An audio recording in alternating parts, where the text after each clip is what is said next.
Conceive, believe, achieve. This is former UFC middleweight champion of the world, Michael Bisping. Paddy the Baddy here. You're listening to Combat Sports UK. And you're watching Combat Sports UK. Lewis Glover for Combat Sports UK, speaking with UFC welterweight Adam Fugitt ahead of his fight at UFC Vegas 68 with Yusaku Kinoshita. How's everything going, man? Thanks for joining me. Yeah, not a problem. Thanks for having me on. And everything's going good, man. Just had some lunch and refueled a little bit. So awesome. That's good. That's good. Did you train today or is it a day off? No, I got some training in earlier. Awesome. Don't really I have 2 days off usually, and it's they're kind of like active recovery days, so Wednesday and Sunday. What does active recovery incorporate? What do you do? I still go and do some lifting at the just lifting some weights, some strength training, and then usually go for a walk with my dog who's hanging out back there. Special guest in the interview. I tell you what, man, your definition of recovery and mine is very different. My days of recovery definitely do not involve lifting any weights, but then again, that is why you're a professional fighter and I'm a out of shape blob who does interviews with professional fighters. So you're about a week away now from your second fight inside the UFC, and you just had lunch. I assume you're starting to taper off the calories and get on track with your weight. All the fun stuff, right?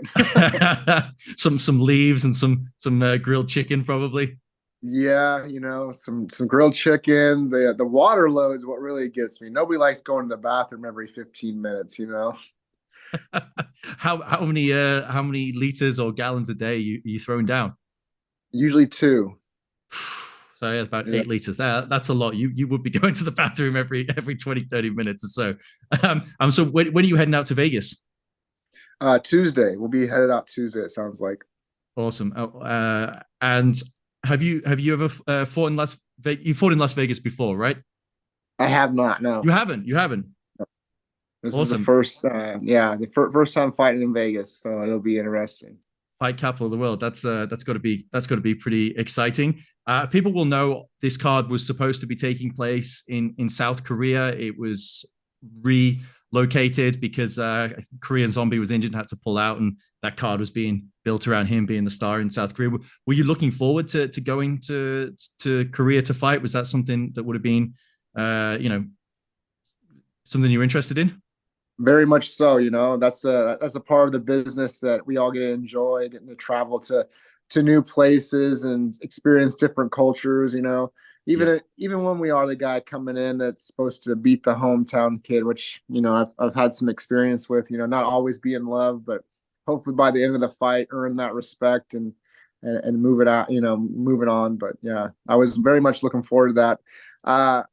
The whole time change and time zone changes and stuff, jet lag, that was all kind of a interesting thing that was building up. The build up to that was definitely interesting, but don't have to worry about it no more. We're here, same time zone, so that's it. Be fun. I'm sure there'll be plenty of opportunities in your future to fight in some exotic and interesting locations. On the flip side, it obviously is disappointing you don't get that adventure and travel and exploring the different cultures, but you do get to stay close to home, and it probably makes your fight week that little bit smoother. As you said, you don't have to deal with the jet lag and all those sort of things. So is that something that you're, I suppose, taking a little bit of silver lining in that cloud, that you don't have to overcome those hurdles? Oh, 100%. I got to look at the positives. Don't have to deal with any of that. The fights will be on at a decent hour. My family here can watch them and live and support me. And just another first as well. Getting to fight in Vegas, even if it's not in front of a big crowd. I still got to go in there and do my work. So just find the silver lining where you can. That's the way. That's the positive mindset you've got to have. Let's talk about your opponent a little bit here. He's at 22 years old. He's 6-1 already, but from my reading, his only loss is disqualification. So for all intents and purposes, undefeated. Yeah. Grabbing the fence was his reason for getting DQ'd when he was already. The guy was done. He's beating this guy pretty good. So. Yeah, that's rough. That's a John Jones style disqualification loss right there. he's come in through Dana White Contender Series. A lot of people would have seen him have success there. And so how much research have you been able to do into your opponent? Have you been able to find a lot of tape on him? And if so, where do you see yourself matching up well and having success in this fight? Well, I've seen a few of his fights. He definitely seems to be very confident in his hands. He's a bit of a gunslinger, likes to throw those hands, and and I think it just comes down to being defensively responsible for myself, and keeping my pace and my space from him. I think that's where he's gonna run into some trouble with me, having to get through some of those things that I'm going to put out there for him. And if he gets too close, or if he ends up making his way through those barriers I keep putting up, he's going to find himself getting clenched up and, potentially dragged to the ground. I'm very confident with my all around game. I try to embody that mixed martial artist and just be a melting pot of skills. So. Excellent. Your record certainly reflects that. 8 wins, 7 finishes, I think 4 knockouts and 3 submissions. So that definitely demonstrates that you are a well-rounded mixed martial artist. This fight was announced back in October. So you've had a really long time to think about this fight, to prepare for this fight. And, in sharp contrast to your UFC debut, I think you had 9 days notice when you got the call to step in as a last minute replacement. So how have you been using this time? What have you done differently? Just talk us through what this whole process from getting the call, accepting the fight has been like up to now. Oh man, first of all, this has been the longest camp of my life. And, I appreciate the time, but all the time I've had, but I definitely I'm getting a little impatient at this point. I'm ready to go. The start of the camp was very interesting. Unlike any other camp, instead of immediately going, "Oh, we got a contract signed, let's get on a diet and let's start working the weight down," and it was let's get big, let's put on some weight here and add a little bit of muscle. And I had just went to the PI, so I knew a lot of the areas where I was kind of lacking in my just with my body and stuff, strength and conditioning wise. And so it just really took the first part of the camp to kind of building up my body and getting prepared that way. And then the second portion of it, we transition into game plan and what we're trying to bring to the table and what we want to do during the fight. And now we're here in the third aspect of it, which is just the water load and the weight cut. So essentially, I've never really been the best with strength and with strength training. Right. I've always been, just the guy that trains martial arts. Heck, I'll go in the gym and grapple, 3 times a day, or get in there and hit pads multiple times a day.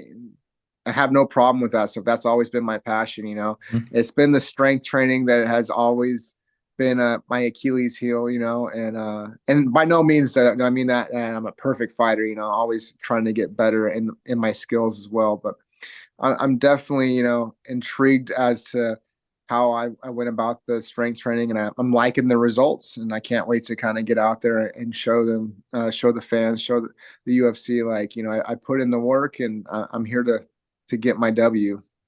That's great. We look forward to seeing that new Yoel Romero physique unveiled inside the octagon. But I hear you, man. I'm a serial skipper of leg day and avoiding that sort of stuff. So I can totally relate. Was that the first time you've been able to go to the PI back in October?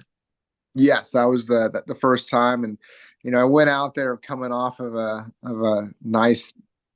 I don't know. I don't think it was COVID, but I had a nice cold. So I went out there and basically we were at rock bottom as far as where the conditioning was. And, we both know I wasn't doing, the best strength and conditioning yet. Or so I definitely was out there at the kind of rock bottom with the cold and everything. So, but it was, I guess it was beneficial. And is it something you're going to look to incorporate into your training rotation moving forward? Oh, most definitely. I definitely want to get back out there and continue to work with the PI team. And, Mhm. they're great and they help you out.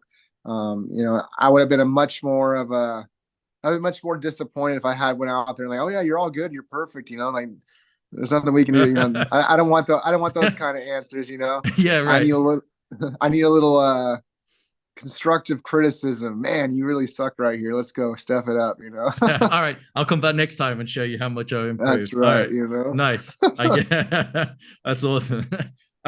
So obviously getting to the UFC and being able to access stuff like the PI, it's all part of the journey that you've been on. So I just want to talk about the path that you're on and getting that last minute call up into the UFC. It came off the back of just I got to say a spectacular knockout against Solomon Renfro in LFA. And you talked a little bit earlier about going into enemy territory, and he was very much the hometown hero. You were the big underdog, both from a audience support and bookmaker perspective, and you went out there and put on a very impressive performance. What did it feel like? Did you to play spoiler in that moment?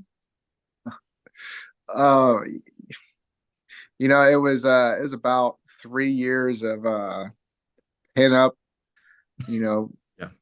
and COVID shutdown, aggression of not being able to go after, my dream and what I wanted to do. So getting, putting in the work, knowing that I had been in the gym the whole time. I had no doubts in my abilities whatsoever. And just to get in there and to get the result, the way I did, it was huge. It felt amazing. I was on cloud nine, just, riding as high as I could, basically. um, that's about as well as I could describe it, to know what your preparation was like, and then to get the opportunity to go in there and just, show out essentially it was awesome. Yeah, you did show out. If I was you, I'd be watching that knockout on loop every day. The man spun 360 degrees around with that right hook that you caught him with. It was awesome. Of course, that was the fight that got the spotlight on you, because a lot of people were talking about him going towards the UFC, and instead it was you. You took his shine, you took his momentum, and you got that call up. So what was it like when I assume your manager or someone in your team called you and said, "Hey man, the big leagues are calling"? What was that moment like for you? Shout out to Peter Johannes. He gave me he called me up, and I wish I was doing something that I would make it make a special story. I was just sitting here with my pal behind me right now, and they had kind of informed me that my name was being thrown out there, and prior to it, so I was just hanging out actually it was a rest day on a Wednesday, and I believe I was playing like I might have been playing some Last of Us 2 or something, some video game, and Nice. I got the phone call, and if it did anything, it definitely stopped me in my tracks. I was like, oh, you weren't kidding about them shopping my name around. Oh, all right, because I don't know, as a fighter, you kind of go into every fight with like, okay, the person that's, going to help me get to the next level is going to be here. They're going to see me.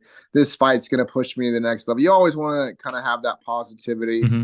And, it's not always the case. I've had plenty of fights where there wasn't, it was family, friends, and in the stands, and, there was no like, I don't know, talent scout or any of that Right. stuff wasn't a big enough promotion for a talent scout to be there or whatever.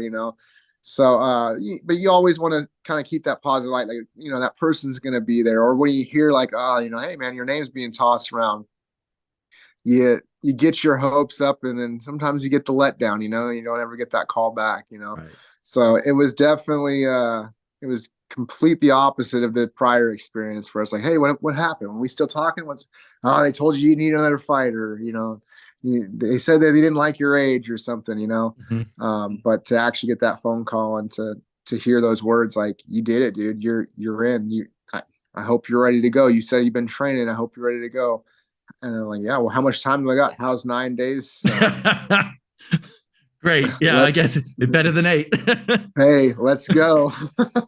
Yeah, that must have been a great feeling, and sort of vindication of all the work you've been putting in, the trials and tribulations of those near 3 years without being able to get a fight, without being able to feel like you progress your career. Of course, you get to the UFC and you have your first fight week.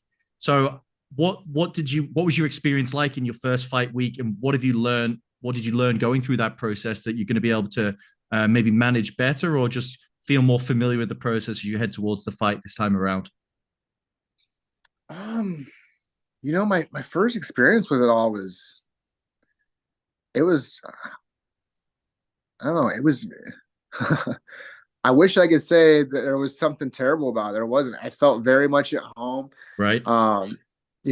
Maybe this will be different. I've had much more time to think about it and to worry about it. I don't know. I would just, I feel like the best thing that anybody can do in that situation is just to go in and just to live in the moment. You're not going to be there long. It's going to be a week of, media and a week of, kind of getting run around a little bit, trying to get everything, when am I going to train? When do I got my media obligations? When do I got to meet up with some of the UFC folks? And I just took to living in that moment, trying to take it all in. And I think the worst part for me was after it was all said and done, I was like, crap, it's over. Life went 0 to 100 back to 0 real quick, and not to quote Drake or anything, but yeah, it was interesting. And then you're just sitting there when it's all said and done and you're like, I don't know, for me, I wanted back in that moment, I wanted back in that fast lane, I guess I'll say. And so, yeah, I don't really feel like I had a negative experience. I enjoyed all the interviews. I have enjoyed all the podcasts, even if it feels like I've answered some of the same questions, repetitively. I'm sure, like, yeah. I like it, it feels good right now. That's awesome. Well, long may it continue. All right, we got a few quick fire questions before we wrap things up here. And really, I just want to get your quick go fire opinion on some of the big title fights that we've got coming up in the UFC. So first one, we got pound for pound number 1 versus pound for pound number 2, Alex Volkanovski versus Islam Makhachev. Who do you have coming out on top in that one? I've said it a couple of times. I'm going to stick with it. I like Volk. I'm a big Volk guy. That's the right answer. Me too. Huge Volk guys. That's the right answer. So we press forward. John Jones, Cyril Gane. John Jones still at this point is the GOAT for me. And so I'm not going away from that. I think he's got this one as well, even with the layoff. If his mind's in the right place, I don't see Cyril being able to beat him. Awesome. Yeah, no, I'm with you on that one. A very anticipated rematch just announced yesterday. The new champion Alex Pereira against Israel Adesanya.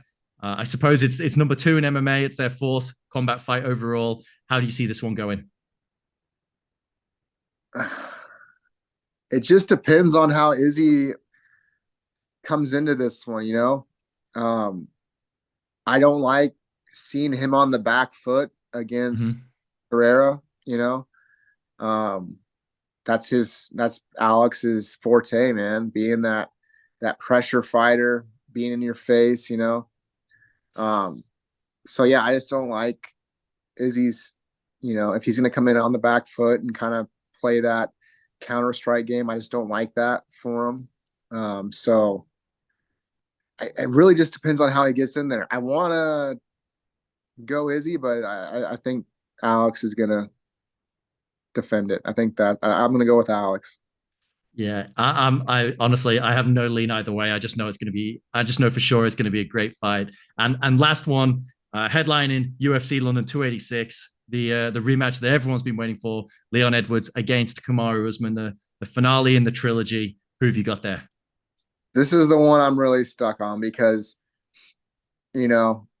I feel like in the fight game, fighters that got, fighter that doesn't have a 0 at the end of his record gets a bad rap. Like, oh yeah, that, not everybody's gonna be Habib, not everybody's gonna be Habib, but I also feel like, are you truly the best version of yourself if you haven't experienced that taste of defeat, And so I honestly think that Kumar is going to come back even better.